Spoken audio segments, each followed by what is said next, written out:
આદ્યશક્તિના આરાધનાનું પર્વ મહાનવરાત્રિના શુભારંભ પ્રસંગે ડીસા નગરપાલિકામાં રાજ્યના માનનીય મુખ્યમંત્રી શ્રી ભૂપેન્દ્રભાઈ પટેલ સાહેબની સરકારમાં ડીસા વિસ્તારના લોકપ્રિય ધારાસભ્ય શ્રી પ્રવીણભાઈ માળીના ત્યાગ પ્રયત્નના લીધે આજે ડીસા નગરની અંદર આધુનિક ટાઉન હોલનું ખાતમુહૂર્ત 22 કરોડ રૂપિયાના ખર્ચે જઈ રહ્યું છે।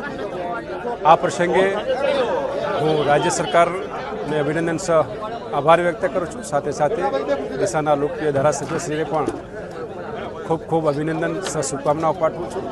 ડીસા નગરવાસીઓને પણ મારી હૃદયકરની શુભકામનાઓ કે આ ટાઉન હોલના માધ્યમથી ડીસા નગરની અંદર ધાર્મિક સાંસ્કૃતિક અનેક સારા કાર્યો થાય અને ડીસાની સુખાકારી અને સમૃદ્ધિમાં દિન પ્રતિદિન વધારો થાય એવી હું શુભકામનાઓ પાઠવું છું। ધન્યવાદ। ડીસા નગરપાલિકાને રાજ્ય સરકારની આગવી ઓળખની ગ્રાન્ટમાંથી અને નગરપાલિકા સ્વયં રીતે પણ 22 કરોડના ખર્ચે આધુનિક ટાઉન હોલ એટલે કે જે આધુનિક શહેરોની જે ઓળખ હોય એ પ્રકારની ડિઝાઇન સાથેનું ટાઉન હોલ ડીસા નગરપાલિકા કરી રહી છે। હું ડીસા નગરજનોને ડીસા નગરપાલિકાની ટીમને હૃદયપૂર્વકના અભિનંદન આપું છું। આજે અમારા જિલ્લા અધ્યક્ષશ્રીની ખાસ વિશેષ ઉપસ્થિતિની અંદર આ ખાતમુહૂર્ત કાર્યક્રમ સંપન્ન થયો છે।